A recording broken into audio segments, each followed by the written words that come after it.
બંનેની ઉપાધિ કેમ નિર્માણ થઈ, એ બંનેની ઉપાધિ રહી શું સ્થિતિ છે, આમાં બધા આપણે અભ્યાસ કરીએ. જીવના સ્વરૂપનું આ રીતે પણ કથન કર્યું કે વ્યષ્ટિ અજ્ઞાનમાં જે ચેતનનો આભાસ પડે છે તે આભાસ અને અધિષ્ઠાન ફૂટક મળીને જીવ કહેવાય છે. તો અહીંયા વ્યષ્ટિ અજ્ઞાન એટલે કે સમષ્ટિ અજ્ઞાનનો અંશનો એક નામ વ્યષ્ટિ અજ્ઞાન. સંપૂર્ણ જે અજ્ઞાન છે એને સમષ્ટિ અજ્ઞાન અને એનો એક અંશ છે એનું નામ વ્યષ્ટિ અજ્ઞાન કીધું. તો એ વ્યષ્ટિ અજ્ઞાનમાં જે ચેતનનો આભાસ અને તે વ્યષ્ટિ અજ્ઞાનનું અધિષ્ઠાન ફૂટક તે બંનેનું મળી અને જીવ એવું નામ છે એવું લક્ષણ કરવાથી પ્રાજ્ઞનો અભાવ થશે નહીં એ વાત કરી. અહીંયા વ્યષ્ટિ અજ્ઞાનમાં ચેતનનો આભાસ એટલે એક અત્યારથી નક્કી કરેલું આપણે પોતાનું અંદર ફીટ કરી નાખ્યું ને આપણે એટલા પૂરતો એક આભાસ બની ગયો કે આપણે 5.5 ફૂટનો દેહ નામ રૂપના અધ્યાસથી જેટલો અને એટલો જે આભાસ પડ્યો એ સમજથી અજ્ઞાનનો અંશ વ્યષ્ટિ અજ્ઞાન એમાં સમગ્ર અજ્ઞાન છે. અજ્ઞાનમાં જેમ આપણે 4 પ્રકારના ચેતનની વાત કરતા હતા આપણે, કુટસ્થ, ઈશ્વર, અંતરાત્મા, આ અલગ અલગ વિભાગ એક જ પણ માને એ પડ્યા છે. એ રીતે અહીંયા અજ્ઞાનમાં પણ વિભાગ આપણે થોડા સંપૂર્ણ અજ્ઞાનનું નામ સમષ્ટિ અજ્ઞાન અને એનો એક અંશ છે વ્યષ્ટિ અજ્ઞાન. તો એક અંશ કોને કરવી? સમષ્ટિ અજ્ઞાન તો એ તો અવિદ્યા છે એની મૂળ પાયાની, પણ એનો અંશનો માન્યું તો આપણે આપણી બુદ્ધિવૃત્તિથી જ માન્યું ને, આપણે નક્કી કરીને કે હું આવડો છું એટલે અંશનો વિભાગ પણ આપણે પાડ્યો છે પ્રાપ્તિના કારણે અજ્ઞાનના મૂળ ભાગથી. એટલે સુષુપ્તિ અવસ્થામાં ચેતનના પ્રતિબિંબ સહિત જે અજ્ઞાનનો અંશ છે અને તે જ અજ્ઞાનનો અંશ બાકીની 2 અવસ્થાઓમાં એટલે જાગ્રતમાં અને સ્વપ્નમાં તે જ અજ્ઞાનનો અંશ છે બુદ્ધિનું રૂપ ધારણ કરે છે. તો મૂળ અજ્ઞાન છે અવિદ્યા છે એની અંદર જ એક નવી અવિદ્યા ઉભી થઈ.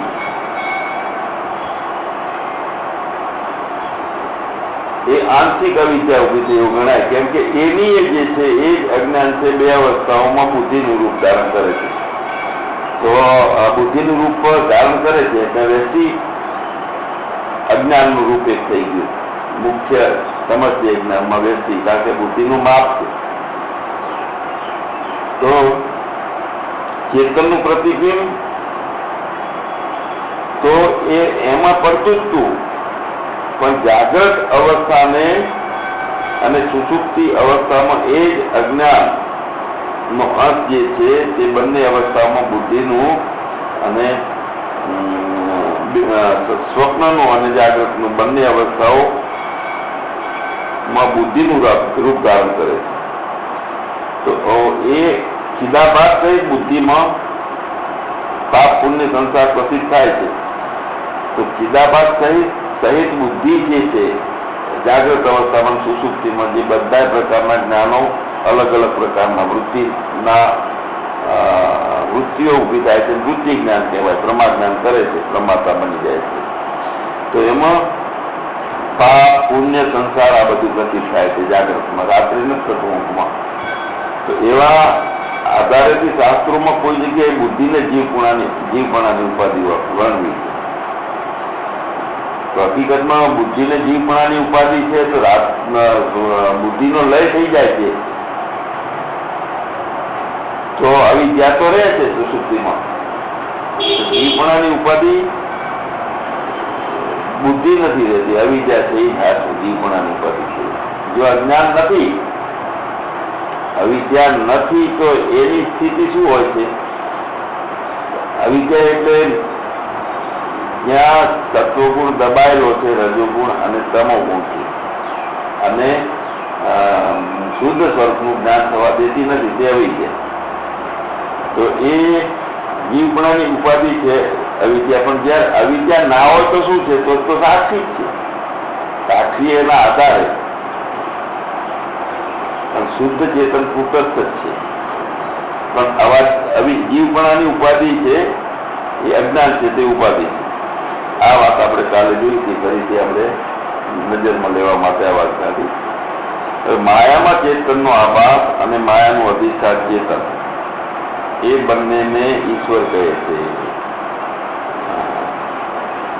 અહીંયા માયામાં ચેતનનો આભાસ કીધો અને માયાનું અધિષ્ઠાન ચેતન, એ બંનેને ઈશ્વર કીધો છે. ત્યારે જીવને શું કીધો હતો? અંતઃકરણમાં, અવિદ્યામાં આપેલો માયામાં ચેતનનો આભાસ ને આનો અવિદ્યામાં ચેતનનો આભાસ. અને એ અવિદ્યામાં ચેતનનો આભાસ છે અને અધિષ્ઠાન એનું ચેતન જ છે. કુટસ્થ દેખો તો ચેતન જ છે, પણ એ અવિદ્યા જે છે એનો આભાસ છે તે જ્ઞાન થવા દેતો નથી સ્વરૂપમાં. એટલે એ ઉપાધિ અજ્ઞાન જ છે. એને ઉપાધિ છે એ અજ્ઞાન છે. હવે માયામાં અને જીવમાં આપણે આમ સહજ રીતે, જીવ છે તે અલ્પજ્ઞ છે, ઈશ્વર તે સર્વજ્ઞ છે. ઈશ્વર માં અવિદ્યા છે નહીં કોઈ જાતની, બે પણ નથી, દ્વેષ નથી. અને જીવમાં દ્વેષ પણ છે. જીવ પોતાને માને છે, ભ્રાંતિઓ બધી એમાં છે, જન્મ મરણ વાળો, સુખ દુઃખ ભોગવું છું, અને ઈશ્વરમાં છે નહીં. તો એ બંનેનો ડિફરન્સ જે છે, ઈશ્વર સર્વના અંતરમાં રહીને પ્રેરણા કરે છે, એટલે એને પણ અંતર્યામી કીધો છે.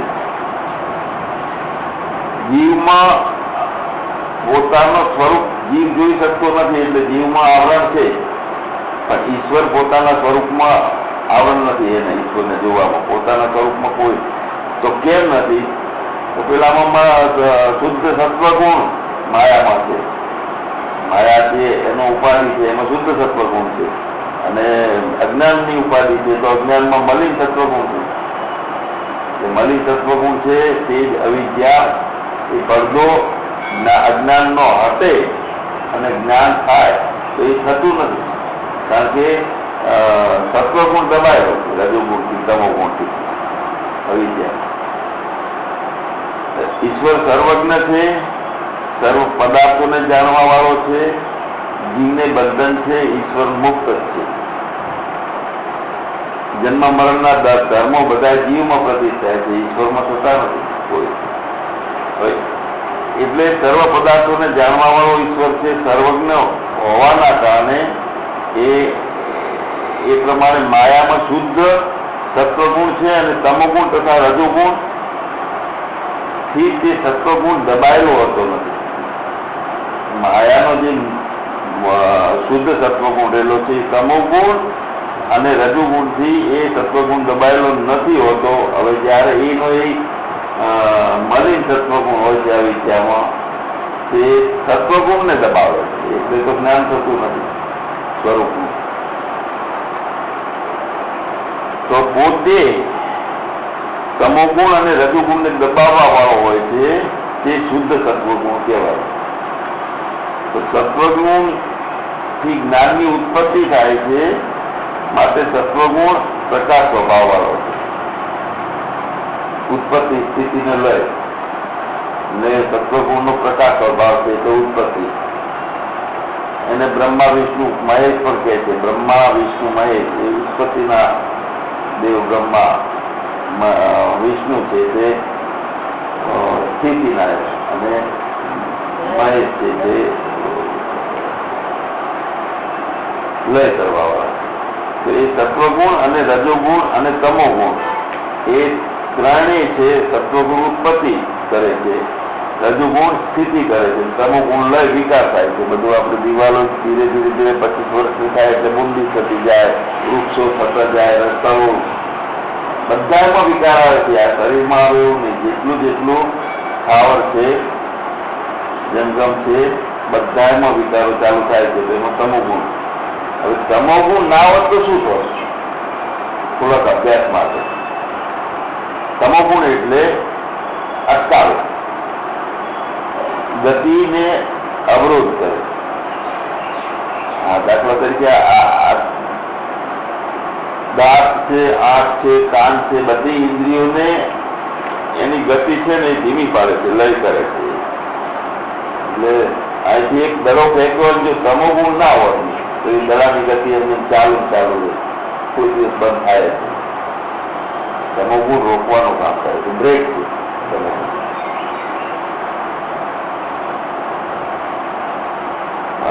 સત્વગુણથી જ્ઞાનની ઉત્પત્તિ થાય છે. હવે આ સત્વગુણ, રજુગુણ અને તમોગુણ ઉત્પન્ન ક્યારે થયા, કેમ થયા? એની પહેલા તો માયાની ઉત્પત્તિ થઈ ગઈ, પછી ગુણો. ભગવાને કીધું છે આમાં ગીતામાં કે આ સત્વગુણ, રજુગુણ અને તમોગુણ મારાથી ઉત્પન્ન થયેલા જા, પણ હું એમાં નથી, તે મારામાં નથી. હું એવો ને એવો શુદ્ધ રહ્યો છું, આજ સુધી એસો બન્યો નથી. આ બ્રહ્મ 7મા અધ્યાયના 12માં કીધું છે મંત્ર, એ છે એવો સાત્વિક ભાવ, રાજસાત્માં સાચે એવો. એટલે આ સત્વગુણ, સત્વ, રજ અને તમ, આ ત્રણેય ભાવો, ત્રણેય ગુણો મારાથી ઉત્પન્ન થયેલા જા. તો બધું આમ તો અધિષ્ઠાન પરમાત્મા છે, બ્રહ્મ જ છે, બધાની સત્તા આપનાર તો તે જ છે. અહીંયા એક પ્રશ્ન થાય છે તો બુદ્ધિને સત્તા મળે છે, આ આંખને ઇન્દ્રિયની સત્તા મળી છે, આંખ જોઈ શકે છે, કાન સાંભળે છે, બુદ્ધિ ભાન કરે છે. વૃત્તિથી વૃત્તિનું ભાન, વૃત્તિ જ્ઞાન થાય છે, બુદ્ધિ છે. તો મૂળ ભાન તો જ્ઞાન સ્વરૂપા તો ઈશ્વર છે, પરમાત્મા છે. તો બે ઈશ્વર છે, એક બુદ્ધિ ઈશ્વર છે, કારણ કે એ બુદ્ધિ જ્ઞાન કરે છે. અને બુદ્ધિ કોનાથી પ્રકાશે છે? બુદ્ધિને સત્તા મળેલી છે, સત્તાથી બનેલી છે, ડાયરેક્ટ સત્તા નથી એની. પણ ઈશ્વર તો સ્વયં જાણે છે. બુદ્ધિ વૃત્તિથી જાણે છે અને ઈશ્વર સ્વયં જાણે છે. પણ એ બુદ્ધિનો એક વિભાગ પડી જાય છે, બધામાંથી બાદ થઈ જાય ને બધું, ખાલી જાણ શબ્દ રહે, જાણ ભાન. તો એ ભાન રૂપા એ કોણ છે? એ બુદ્ધિ નથી.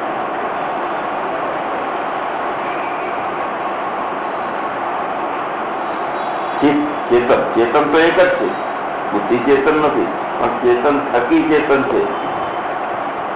ફક્ત ચેતન એટલે ભાન. તો ભાનમાં એમ કહીએ છીએ કે ઈશ્વર, પરમાત્મા, બ્રહ્મ છે, એ તો જાણવામાં આવતો નથી, અનુભવનો વિષય નથી, આવી પણ વાત થાય છે. તો એ કેવી રીતે સમજાય? જાણવામાં આવતું નથી, આમ એને ચેતન કીધું. તો એ કેવી રીતે જણાતું હશે?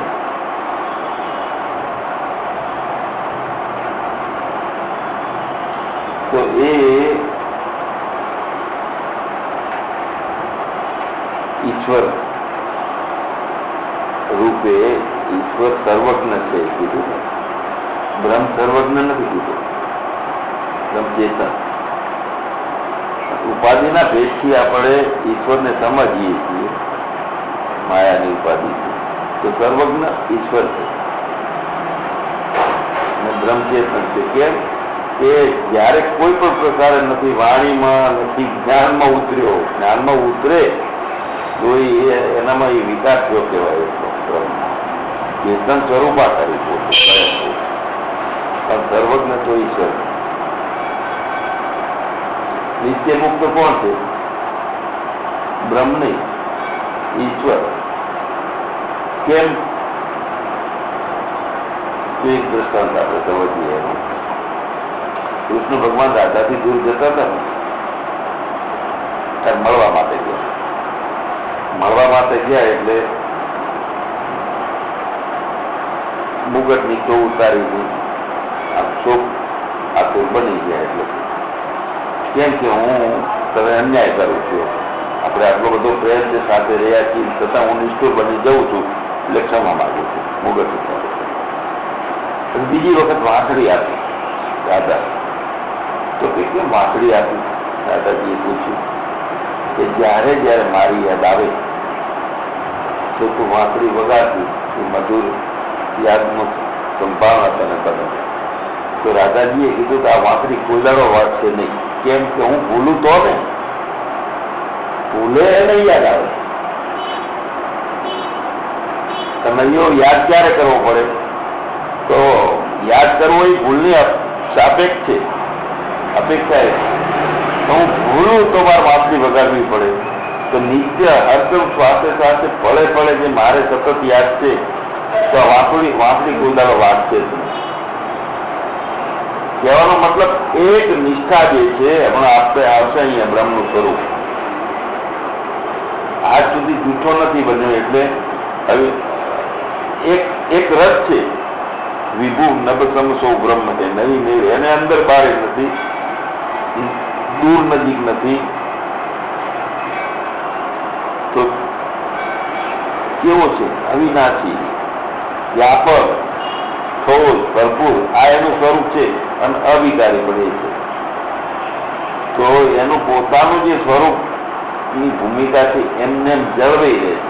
અને ઉપાધિ બધી માયાની જીવ ઈશ્વરને છે. તો સર્વજ્ઞ ઈશ્વર એટલા માટે કીધો છે. તો પણ ઈશ્વર અને બ્રહ્મ બે થયા તો ના, ત્યાં ઉપાધિ નાખી દેશો એટલે ખબર પડશે. ચેતન એક જ છે. જ્યારે જ્ઞેય થાય ત્યારે એને ઉપાધિ ઈશ્વરની છે.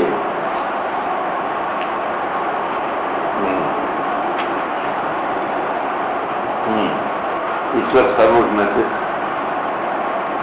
તો હવે અધિષ્ઠાન જે ચેતન છે એ તો જીવ અને ઈશ્વર બંનેમાં બંધ મોક્ષથી રહી છે. અને આકાશની પેઠે એક રસ છે,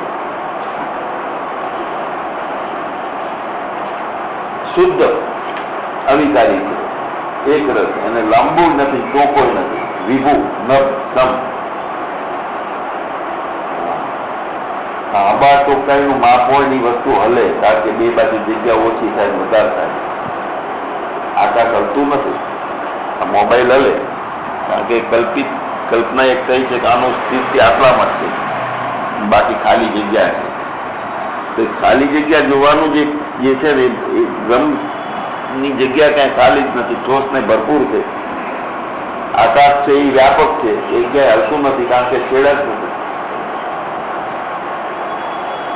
તો આ જીવનો ભાવ પ્રમાવૃત્તિ, પ્રમાતાની એ વૃત્તિ જ્ઞાન છે. એટલે વૃત્તિ જ્ઞાન છે, જેટલી વૃત્તિ બને એટલું જ જ્ઞાન કરી શકે.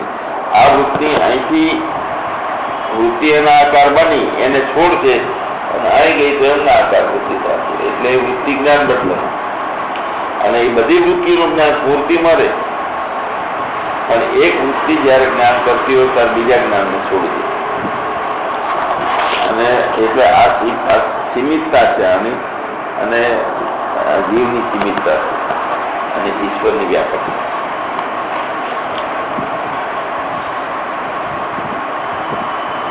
એટલે જીવમાં બંધન અને મોક્ષ,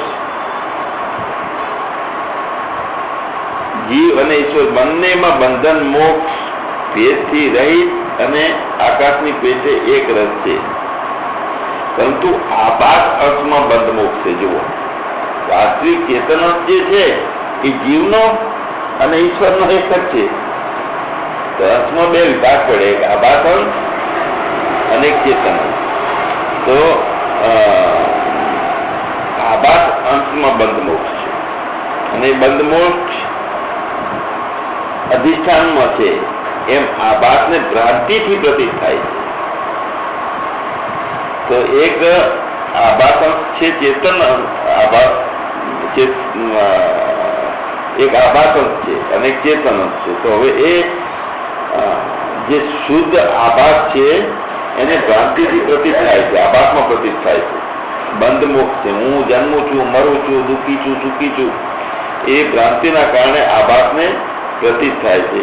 કેમ કે આભાસ પોતાને આભાસ સમજતો નથી, એ પોતાને ચેતન સમજે છે.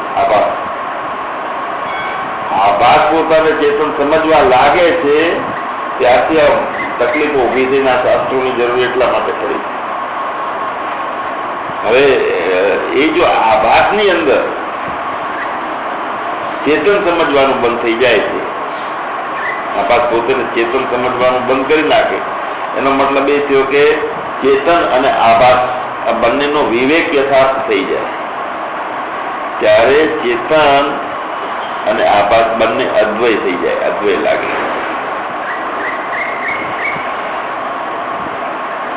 આભાસ પોતાને આભાસ સમજે અને પોતાને ચેતન ના સમજે તો કેવો થશે? આભાસ ચેતન વત, ચેતન જેવો. કારણ કે એની અંદર પોતે ભ્રાંતિ જતી રહી છે તો જ પોતાને આભાસ સમજે છે ને. તો ભ્રાંતિ રહી છે એ સાક્ષી છે. તો કેવળ આભાસમાં બંધ મોક્ષ છે, કેવળ આભાસમાં બંધ મોક્ષ છે. જીવ ઈશ્વર બંને આભાસ રૂપ છે, ત્યારે જીવ બદ્ધ અને ઈશ્વર મુક્ત હોવાનું કારણ. એનો અભ્યાસ અત્યારે ચાલે, થોડી ચર્ચા થઈ ગઈ કે જે આભાસમાં આવરણ છે તેમાં બંધ છે. આભાસમાં આવરણ ઉભું થયું છે તો એટલે જીવ બની ગયો, પછી અજ્ઞાનની આવી ગઈ. તો આભાસમાં આવરણ છે તેમાં બંધ છે, અને જે આભાસમાં સ્વરૂપનું આવરણ નથી તે મુક્ત છે. મતલબ કે ઈશ્વર અને જીવ બંને આભાસ રૂપ છે. જીવ છે એ આભાસ રૂપ છે તો એમાં બંધ છે, એમાં આવરણ આવે છે. ઈશ્વર જે છે એ આભાસ રૂપ છે તો એ આભાસમાં સ્વરૂપનું આવરણ નથી. હવે જો આ વાચ્યાર્થમાં આપણે લઈએ, લક્ષ્યાર્થમાં તો એક જ છે, જીવ ઈશ્વર બધા ચેતન, એનો મુખ્ય લક્ષ્ય જે છે એ બ્રહ્મ છે. તો ઈશ્વરમાં આવરણ નથી અને જીવમાં આવરણ છે બંને આભાસ રૂપ. તો એક મુક્ત છે અને એક બંધાયેલો છે. અને કેમ? તો અવિદ્યાનો અંશ આવે છે એકમાં, અવિદ્યાનો અંશ આવે છે એક આભાસમાં. ઉપાધિ અવિદ્યાની છે અને અવિદ્યાના અંશમાં ચેતનનો આભાસ છે એને જીવ કીધો છે.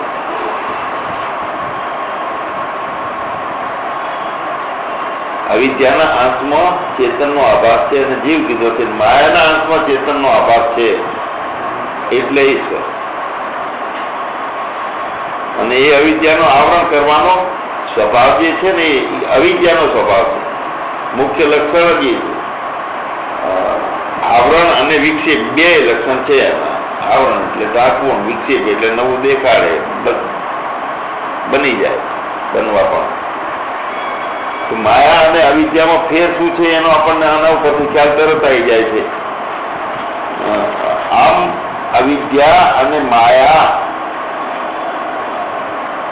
બંને આભાસ જ છે. અજ્ઞાન અને માયા બંને એક જ વસ્તુ છે. હવે એમાં ફેર શું પડ્યો? ખાલી ફેર પડવાનું કારણ શું થયું?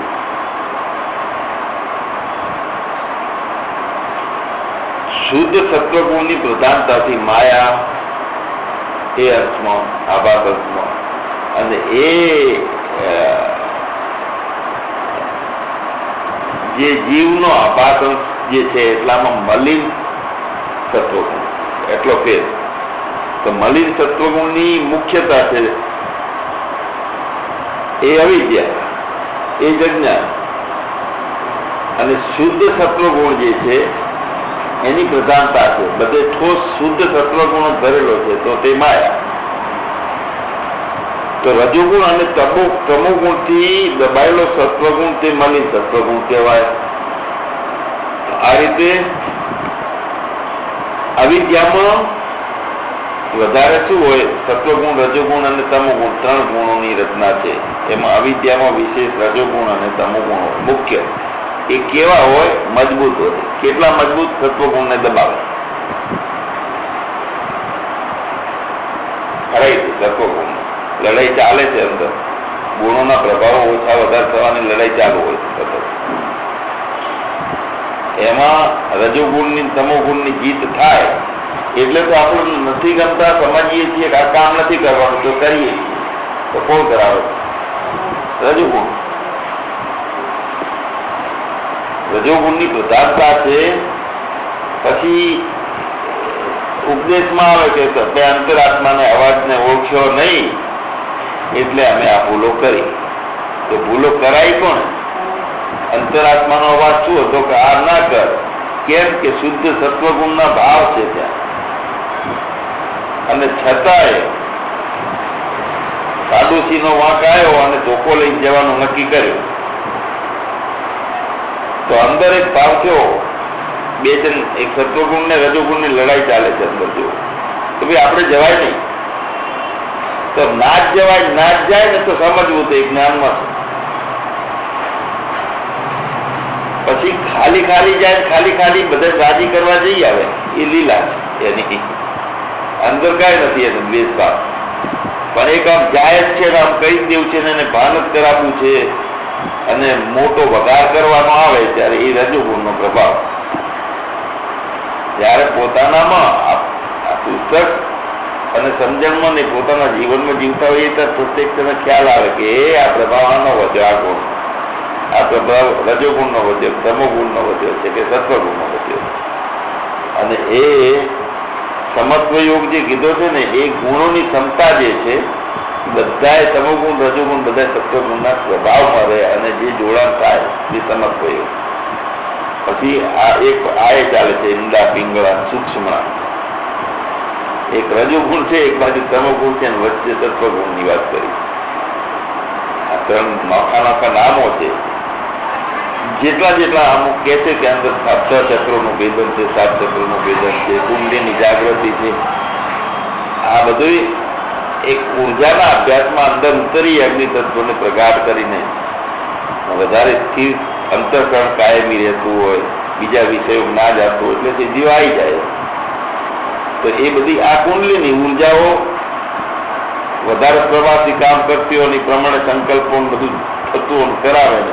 બાકી કોઈ એવી બીજી વસ્તુ નથી કે અંદર ગડગડાટ થાય, આકાશ તૂટી જાય, બધે અજવાળું થઈ જાય.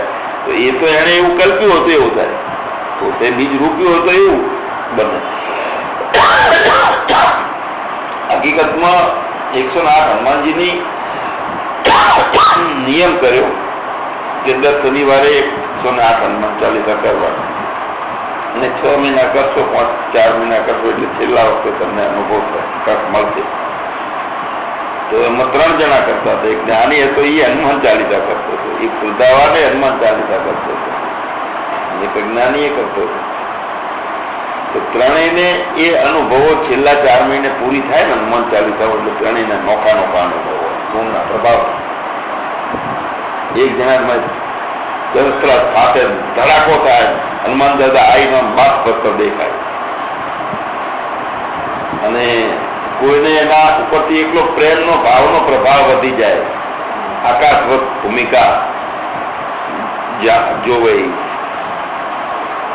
એટલે જ્ઞાનવર્ધક, પ્રેમવર્ધક, અલગ અલગ ગુણોના પ્રભાવથી આપણને આપણું જગત દેખાય છે. જે ગુણનો પ્રભાવ જેવો હોય અંદર એ પ્રમાણે જગતને આપણે આલેખીએ.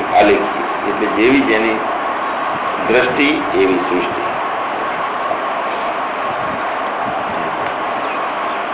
આ રીતે અવિદ્યામાં તમોગુણ તથા રજોગુણ અધિક હોય,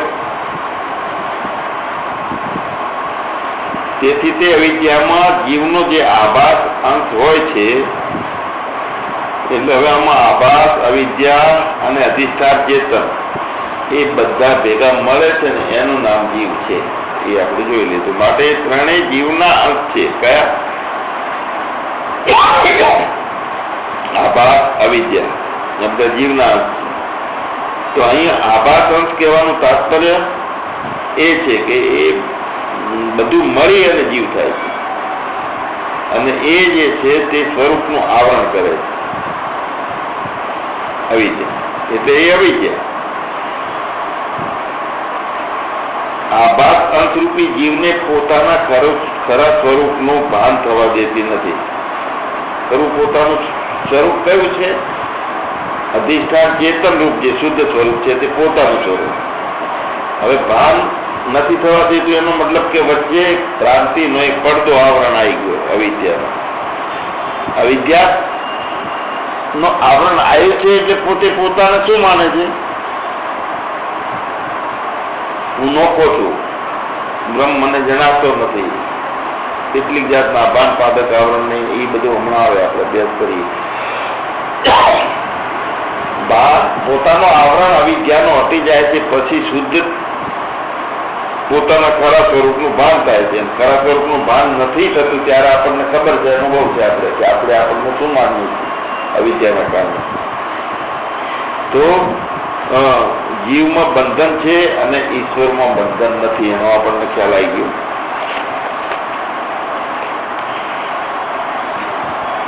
ઈશ્વર તત્નું વાચ્ય છે અને બ્રહ્મલક્ષ્ય છે. હવે અહીંયા અધિષ્ઠાન ચેતન સાથેને જે માયાનો આભાસરૂપ જે છે તે ઈશ્વર, એ તો ખ્યાલ આવી ગયો આપણને. અધિષ્ઠાન ચેતન સહિત માયામાં જે આભાસરૂપ છે તે ઈશ્વર, અને તે ઈશ્વર છે એ તત્પદનું વાચ્ય, અને એનું અધિષ્ઠાન જે ચેતન છે તે તત્પદનું લક્ષ્યાર્થ છે. એટલે ઈશ્વર માં વાચ્યાર્થ જેટલી ઉપાધિ પૂરી થાય છે તો લક્ષ્યાર્થનો ખ્યાલ આવે છે, પણ ઈશ્વર નામ નથી રહેતું એમાં. જે ઈશ્વર છે એ બ્રહ્મ છે એ વાચ્યાર્થ. હવે અહીંયા ઈશ્વર આ જગતની ઉત્પત્તિ, સ્થિતિ અને પાલન સંહાર ત્રણે કેવી રીતે કરે છે? તો જગત ઈશ્વર જ જગતની ઉત્પત્તિ, પાલન અને સંહાર કરે છે એમ બધા શાસ્ત્રોમાં કહેલું છે. તો આમાં ભાવાર્થ એ છે કે ઈશ્વર તો ચેતન છે અને અસંગી છે, નિત્ય મુક્ત છે. તો પછી ઉત્પત્તિ કેવી રીતે કરે છે? નાશ કેમ કરે છે? સ્થિતિ, પાલન પોષણ ઈશ્વર કેવી રીતે કરે? ચેતનનો છે, ચેતન છે, પોતે મુક્ત છે, અસંગી છે. તો હમણાં આપણે વાત કરી કે જીવ અને ઈશ્વર વાચ્યાર્થની રીતે જોઈએ તો લક્ષ કરવા માટે વાચ્યાર્થ હોય છે. લક્ષમાં તો ચેતન જ છે, પણ જે આ બધું આવે છે, કરાય છે, ભોગવે છે, ઉત્પત્તિ, સ્થિતિ અને લય કરે છે, બધું આભાસ અંશમાં કરે છે, ચેતન અંશમાં નહીં. ચેતન અંશ અને આભાસ અંશ બે ઈશ્વરમાં. તો આભાસ અંશમાં ઉત્પત્તિ, સ્થિતિ, એની સર્વજ્ઞતા છે, બધું જાણે છે. તો ક્યાં જાણે છે ઈશ્વર? કયા સ્થાનમાં જાણે છે? તો આભાસ અંશમાં. જો આભાસ અંશ છે ને એ ઈશ્વરનો માયાના આભાસ અંશમાં, જીવના આભાસ અંશમાં ને જીવના આભાસ અંશમાં અવિદ્યા પડી. મને રજોગુણ ને તમોગુણ નો પ્રભાવ વધારે છે જીવમાં. જેટલા જે છે આભાસ અંશો અનેક બન્યા. તો જેટલા ઐશ્વર્યો છે, જેટલું જ્ઞાન છે, સર્વજ્ઞતા છે, બધું આભાસમાં છે. મુખ્ય ચેતન આજ સુધી અબોટ જ છે. તો ચેતન અંશ છે, ચેતન અંશ એમને જ રહે છે, અને આભાસ અંશ ચેતન અંશથી નોખું રહે છે. એટલે જે ઈશ્વર છે શુદ્ધ સ્વરૂપે શુદ્ધ, બુદ્ધ, મુક્ત, અવિક્રિય, સનાતન, ફક્ત ચેતન અંશમાં આ શબ્દો લાગુ પડે છે. પરોક્ષ જ્ઞાન થવા માટેના જેટલા શબ્દો છે એ બધા ચેતન અંશમાં લાગુ પડે છે ઈશ્વરના. ચેતન અંશ અસંગી છે અને આભાસ અંશ છે જગતની ઉત્પત્તિ કરે છે. એ આભાસ અંશમાં સર્વજ્ઞતા છે.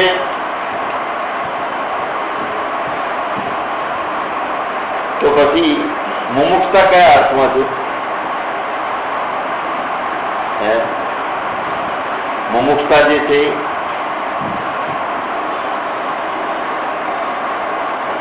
એ જીવના આભાસમાં છે, ઈશ્વરના આભાસમાં. તો ભક્તજનો ઉપર અનુગ્રહ પણ કરે છે, સર્વજ્ઞતા પણ છે, એ બધું આભાસમાં છે. ચેતન જે છે એ એક રસ છે. તેનામાં ચેતન શા માટે કીધું આ પ્રશ્ન થાય તો પછી બધું આભાસમાં છે. ઈશ્વરે બધું જ્ઞાનનો અનુગ્રહ કરવાના, કૃપા કરી અને બુદ્ધિ યોગ આપે, પરમાત્મા માટે વચ્ચેનો જે જીવાત્માને પડદો હટાવવાનો છે તો કૃપા કોની થાય છે? ઈશ્વર. તો આભાર. તો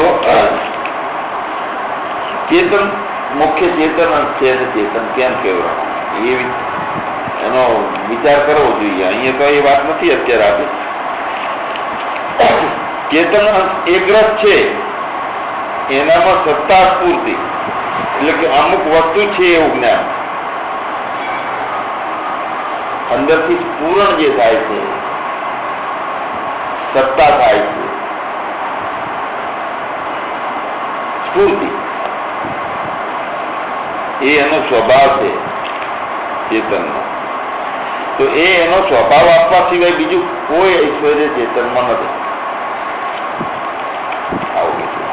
બાકી બધું ચેતનને આભાસમાં છે, પણ શુદ્ધે શુદ્ધ પોતાની જે સત્તા બધાને આપે છે ને, ઈશ્વરને આપે, ઉપાધિથી જીવમાં અવિદ્યા થાય છે, અને જે જે ઇન્દ્રિયોને સત્તા મળેલી છે, તો આ સત્તા અને સ્ફૂર્તિ જે છે એ એનો ઐશ્વર્ય છે ચેતન. એટલે ચેતનના અજવાળે સારી સૃષ્ટિ રચાય એમ આપણે કહીએ છીએ. જેની સત્તાથી બધું સત્તાથી છે, એટલે સત્તા છે એનો ઈશ્વર. ઈશ્વર જોઈએ તો કોની સત્તાથી? એ મુખ્ય ચેતનની સત્તાથી સત્તાથી છે. આભાસ છે, ઇન્દ્રિયો છે, એનો અલગ અલગ પ્રકારના જ્ઞાનો કરવાની જે છે, આંખ જોવે છે, કાન સાંભળે છે, તો એક સત્તાથી બધું આ સત્તાથી છે. એટલે જ્યોતિષામાં બી સજ્જ્યોતિ, અને આ જે છે ચેતન એ પરમ જ્યોતિ છે. તો આ ઈશ્વર અને જીવના ભેદની વાત કરી, સાથે સાથે બ્રહ્મ સ્વરૂપના વર્ણનની થોડો અંશ આપણે લઈ લીધો. તો અંદર બહાર એક રસ જો ચેતન ભરપૂર, વિભુ નભ સમ સૌ બ્રહ્મ હે, નહીં નેરે નહીં દૂર. આ કોને કીધો? બ્રહ્મ કેવો ને વિભુ નભ સમ, અને એક રસ છે, અંદર બહાર એક રસ. કોની અંદર બહાર? જેટલું જેટલું જેને આભાસમાં જણાય છે, બ્રહ્માંડ છે બધું, તો એમાં બધે અંદર ને બહાર એક રસ એ બ્રહ્મ છે. અને એ બ્રહ્મ અંદર બહાર છે નહીં, બે રસ કે એક રસ એ નથી. બ્રહ્મ પોતાના સ્વયંમાં અપરોક્ષ જે છે એમાં અંદર બહાર આ આભાસ ને પૂરું સંપૂર્ણ જ્ઞાન થાય, અને ચેતન અંશ આભાસ અંશ બંનેની એકતા એક એક રૂપે બની જાય. આભાસ અંશ અને ચેતન અંશ બંને એક રૂપે રહે છે, જ્યારે જ્ઞાન સાક્ષાત સગુણ અને નિર્ગુણ બંને એક સમાન, કાંઈ ભેદ નથી. આવું આપણા શાસ્ત્રોમાં અનુભવમાં કહેતું. તો પછી બહારને જ્ઞાન કોને છે? જાણે છે કોણ? તો અભ્યાસના રીતે સમજીએ તો આ બધું કહેવામાં આવે છે કે ઈશ્વર બુદ્ધિ જાણે છે, બુદ્ધિ જ્ઞાન કરે છે, પણ જે જ્ઞાન ભાન છે એકદમ પોતે છે, બીજો કોઈ નથી. કોઈ સંશય કે વિપર્ય લાવવાની કોઈ જરૂર નથી. ચેતન છે એ છે, અને એ જાણે છે એનાથી એનામાં એને જાણે છે, અને બધાને સત્તા આપે છે. એટલે બધું સર્વજ્ઞ પણ છે, પણ એ ઈશ્વરની ઉપાધિ રહિત હોય ત્યારે બ્રહ્મ છીએ, ઈશ્વરની ઉપાધિ હોય તોય બ્રહ્મ છીએ, એવું તટસ્થ એક પોતાની ભૂમિકા હોય. ત્યાં કોઈ પોતાને દોષ નથી હોતો જોવાનો, કે કોઈ આવરણ નથી હોતું. સ્પષ્ટ પોતાનું દર્શન હોય છે કે હું છું, બીજું કાંઈ છે જ નહીં મેરે. એટલે એ પોતાનું પોતે પોતાનામાં પોતાનાથી સ્વયં જેમ છે વાણીમાં આવે છે, બીજાને બીજું દેખાય. પોતે જેમ છે એમનો એમનો એમ વ્યક્ત હોય. અવ્યક્ત પણ એક, વ્યક્ત પણ એક, કોઈ ભેદ નથી. આ કે અદ્વૈત છે, પછી કોઈ ઉપાધિ નથી, અવિદ્યા નથી, માયાની ઉપાધિ નથી. તો ઉપાધિ નથી તો પોતાની ઈચ્છાથી જ પોતે કપડા પહેર્યા છે ઉપાધિઓમાં. આ વાત સ્પષ્ટ. આપણી ઈચ્છા થાય ત્યારે આપણે પેન્ટ શર્ટ ને સૂટ પહેરીએ છીએ. લગ્ન થાય ત્યારે એટિકેટ બનીએ છીએ. આપણી ઈચ્છાથી ઉનાળો આવે છે તો લેગો જબ્બર પાતળા કપડા પહેરીએ છીએ. ઈચ્છા કરનારા તો આપણે લોકોને જ દેખાય કે આ પેન્ટ શર્ટ પહેર્યા છે. એ વખતે આપણે જે સાહેબની ભૂમિકામાં કરતા હોય ભૂમિકામાં એમ લોકો જોશે. પણ પોતે પોતાનું શું જોવે છે કે હું જે પાતળા લુગડા જબ્બો અને લેગો પહેરતો હતો એ જ હું છું કે બેન શું પોતાની ઈચ્છાથી પોતે દેશકાળમાં વ્યવસ્થા ને ખાતર પોતે જ પોતે બધું કર્યું છે.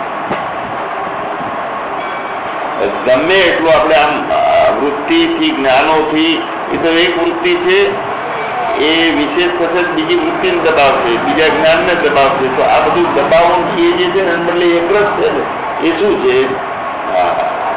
તો અહીંયા તો બધી જાતનો બસ ઘર છે, લાભો છે વૃત્તિઓનો, કાંઈ નથી બીજું. આ બધું એ અનુભવ છે. આ સ્વાધ્યાય છે ને એ પછી એનાથી ઉપરનું બધું છે એ પોતાના સ્વ અનુભવ. તો એમાં આ બધું નથી આપણે સમજી શકતી બુદ્ધિ તો નિશ્ચય ના થાય તો થઈ જાય નિશ્ચય તોય થાય. તો આ વાંચવાની જરૂર ખરી તો આની જરૂર ખરી. સંશય અને ભ્રાંતિ ના રહે અને સંશય ભ્રાંતિ ના જ હોય અને આ અભ્યાસ ના કરતો સમજવાનું કે પૂર્વનો યોગી હશે એને બધું કરેલું હશે છેલ્લો જન્મ હતો પોતાનું ખાલી એનું પ્રારબ્ધે એ જન્મ ધારણા થયો. બાકી ઈશ્વર જ રમતો રહેલો હોય પોતે આભાના રૂપમાં, આભાસના રૂપમાં.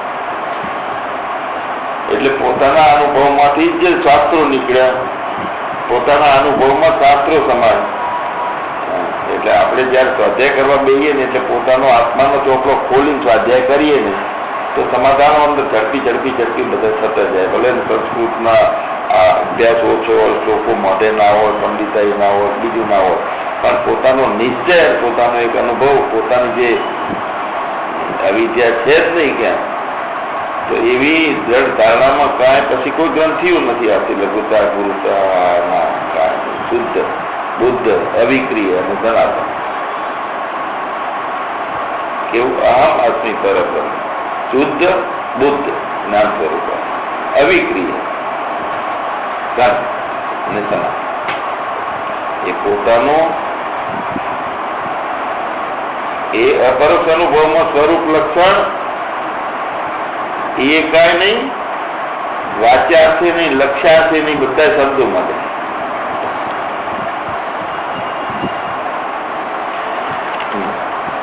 એટલે વ્યાપકતા છે એ અપેક્ષિત અને નિરપેક્ષિત બંને વ્યાપકતા છે. વાત કરી બ્રહ્માંડની અંદર અને બહાર મહાકાશની જેમ વ્યાપક આકાશ છે.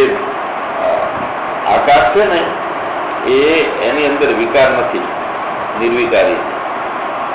એને વરસાદનું પાણી આકાશને પલાળી શકતું નથી. આકાશની અંદર 50 ફૂટ ઊંચો અગ્નિનો ભડકો થયો તો આકાશને મારી શકતો નથી. પછી આટલી બધી ધૂળો ઉડે છે તો આકાશને સાફ કરવું પડતું નહીં, મેલું થતું નથી. અને આકાશ કઈડું થતું નથી, આકાશ જુવાને થતું નથી. તો પછી બ્રહ્મની જેમ જ છે આકાશ કેમ કીધું? એના એક ગુણ છે એટલે શબ્દ નામનો ગુણ છે આકાશ. શબ્દ ગુણ જ્યાં ગુણ બાદ થઈ જાય છે તો બસ એ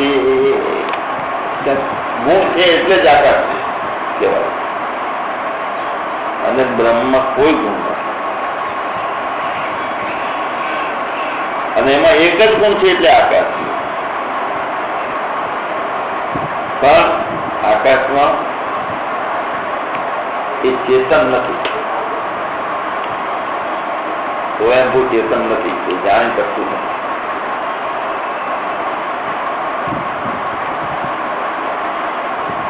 સત છે ચિત્ત અને આનંદ નથી. એકલું સત પોતાનું હોવું એ અનાદિ છે, અનિર્વચનીય છે એનું હોવું. તો અંદર અને બહાર મહાકાશની જેમ ભરપૂર ચેતન છે, તેને બ્રહ્મ કહે છે. તે બ્રહ્મ પાસે નથી અને દૂરે નથી. એનો વધારાનો બાકીનો કાલે અભ્યાસ સચ્ચિદાનંદ ભગવાનની